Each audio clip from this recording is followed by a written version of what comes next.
Powerbuilding is an abomination. Now those are strong words, maybe even a little bit clickbaity, so I would never ever make a YouTube video with that title.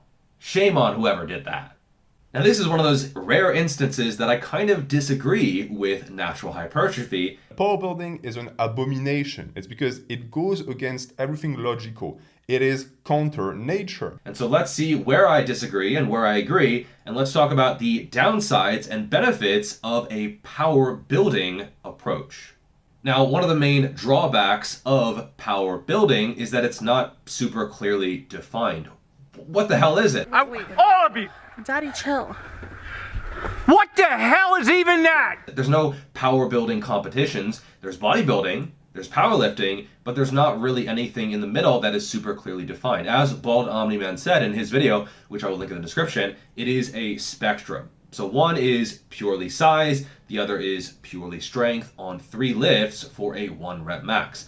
Now, how much do these overlap?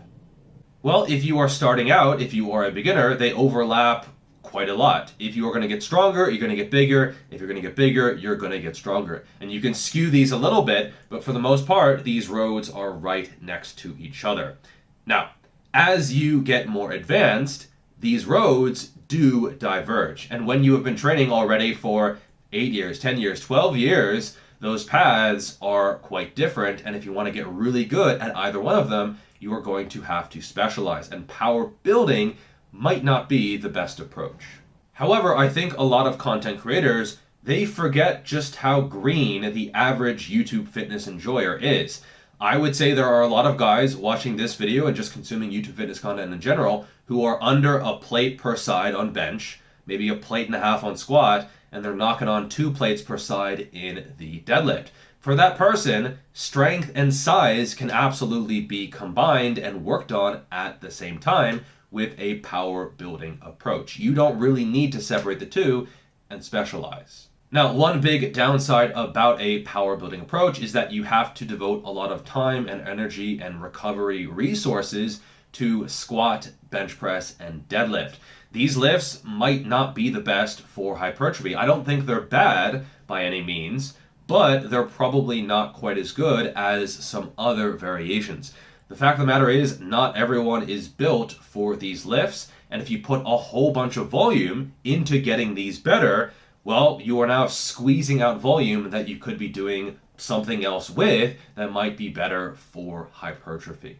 The squat is quite a good overall lower body movement, but personally I found that when I switched to other lifts, my quads saw notable progress.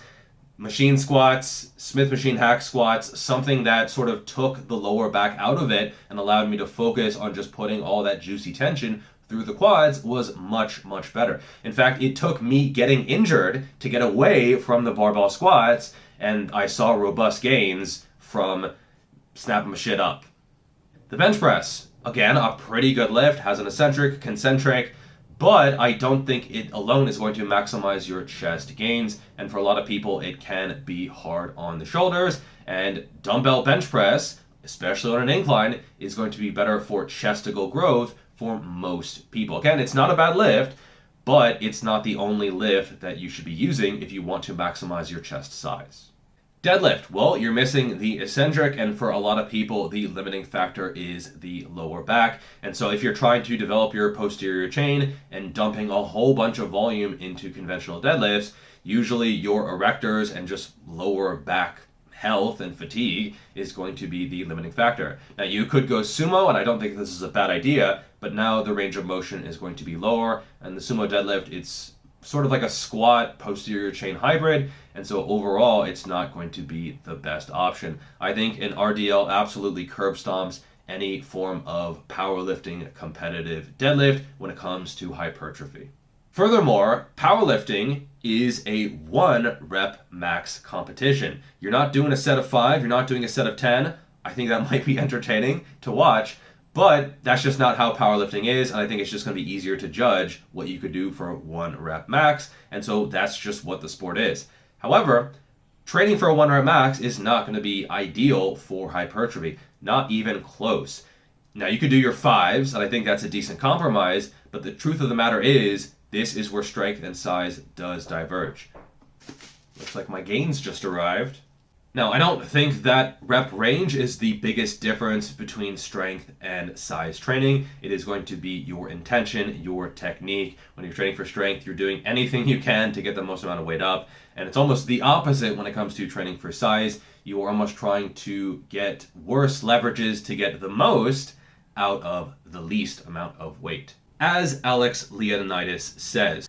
By the way, this video is sponsored by Boostcamp. So on that strength to size spectrum, they have programs for everywhere in between. Most of my programs are more on the size side of things, but they have programs from Bald Omni-Man sort of in the middle. They have Alexander Bromley's 70s powerlifter, might be of interest. And then they have sort of pure powerlifting programs like Johnny Candido's. So anywhere in that range, there is going to be a program for you. Check it out. I will leave a link in the description. And thank you to Boostcamp for sponsoring this video. Now, I think one of the downsides, one of the drawbacks of a power building approach is the marketing that has been taking place. Some people have been very reasonable with it. You look at someone like Geoff Nippard, someone like Stan Strength, and they are just saying it's a combination of the two, right? It's a bit of strength, a bit of size. They're not saying like it's going to rock your world, or it's not like power building is better than powerlifting training or better than bodybuilding training. It's just somewhere in the middle. And I think that's very reasonable. But there certainly have been some people who shall remain nameless who market it as the best of both worlds. You get the same size as a bodybuilder and the same strength as a powerlifter. That is just wrong. There is no free lunch. There is always some kind of sacrifice. And the more advanced you are, the bigger the sacrifice that is, because then you actually have to manage your fatigue. If you're a beginner, fatigue is not much of an issue. And so, yes, you can have both, but not when you're more advanced. And I think 20 or 30 years ago, maybe power building was better than powerlifting or bodybuilding training, but that's because they were just doing it wrong. So you had the powerlifters who were doing ultra-specific stuff, and that's okay at times, but the power building kind of rounded them out. Alexander Bromley talks about this a lot, where, doing curls and just doing more whole body type of stuff sets you up for success in the long term. Now, the bodybuilders, they were copying enhanced lifters, and so they were doing fluff and pump stuff, maybe ultra high volume, but not near failure, just getting a pump, just getting some blood flow into the area. They were doing muscle confusion, they were copying Arnold, etc. And so when they added in squat, bench, deadlift, and they used those to progressively overload and to train a little bit heavier and closer to failure, and they had a little bit more focus and specificity in their training, even with a more minimalistic approach, they saw better results than, going in and training by instinct and getting a pump. So power building, in some cases, is the best of both worlds, but only if your training was kind of shit. And so one drawback is that you are not going to maximize your physique or maximize your powerlifting total with a power building approach. This is pretty much just definitional, so you're just not going to reach whatever your potential is. And you have to accept that if you take a power building approach. All right, so now let's talk about the benefits of a power building approach. Now, I do not really do this very often. I did run Geoff Nippard's power building program a while back. I am normally just training for size. So my primary goal is size, but I also train for even more size.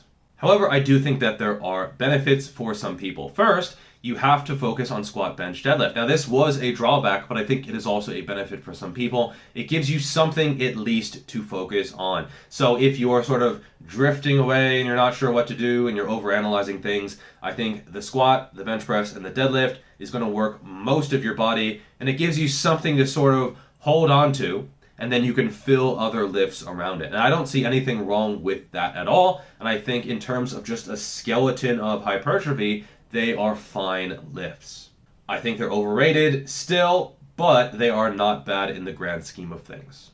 And so these lifts are comparable to other people, so there's that competitive aspect. You look at what fuels CrossFit, a lot of it is that community aspect and that competitive environment. You're trying to better your time, you're trying to kick the ass of the guy next to you, and I think that that is a benefit of power building as well.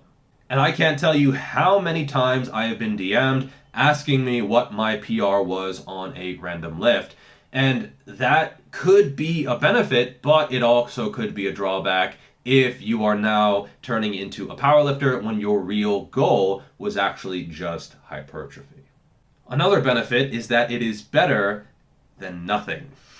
And that might sound tongue-in-cheek, but it's not really, because as I'm a coach, and the longer I coach people and the longer I create content, I see people with big gaps in their training history. So, they train hard for 3, 4, 5 months, and then it's 2 or 3 months off, or even worse. I've seen some people take years off at a time. And so if you like power building, and that is going to keep you consistent, that is more important than pretty much anything else in the conversation.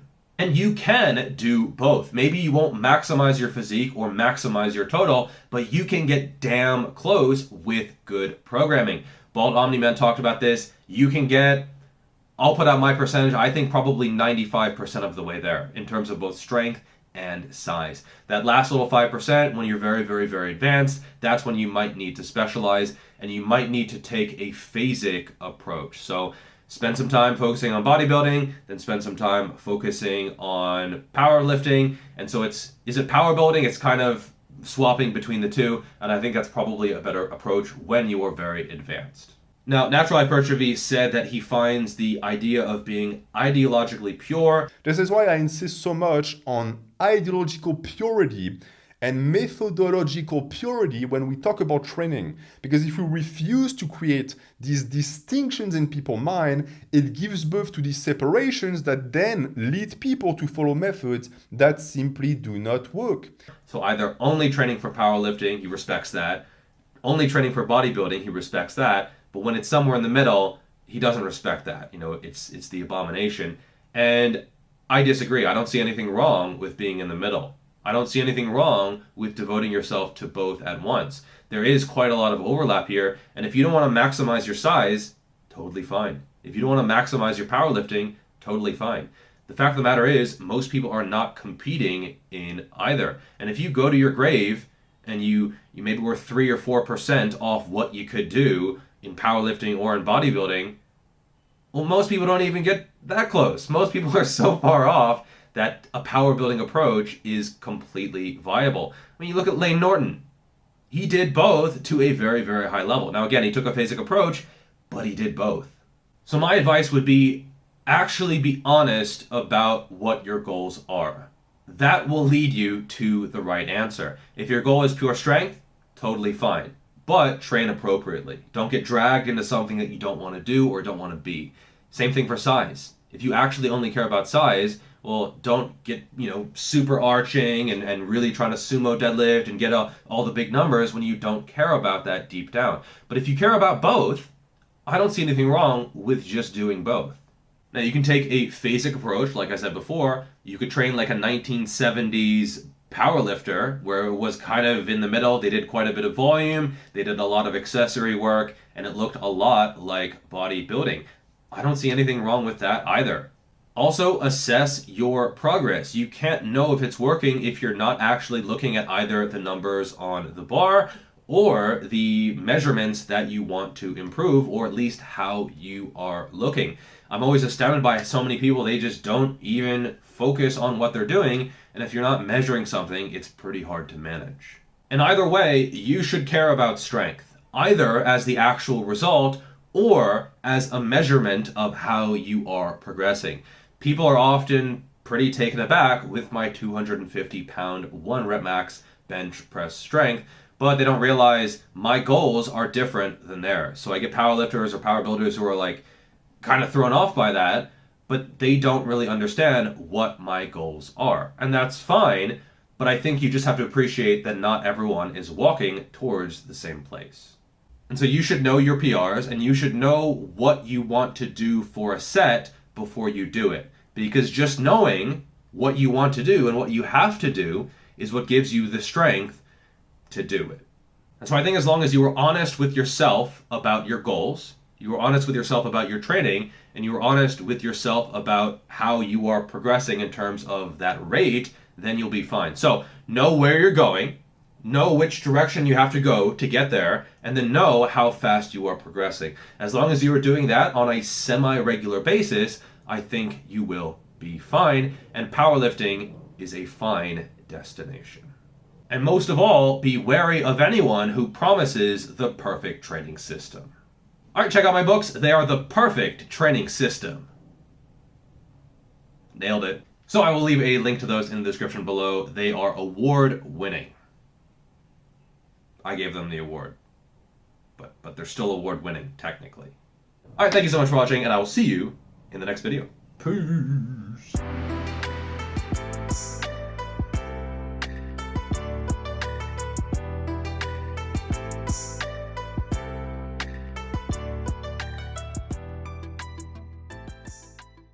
Help! Spot me! Oh, I'm just kidding. You can't fall for that.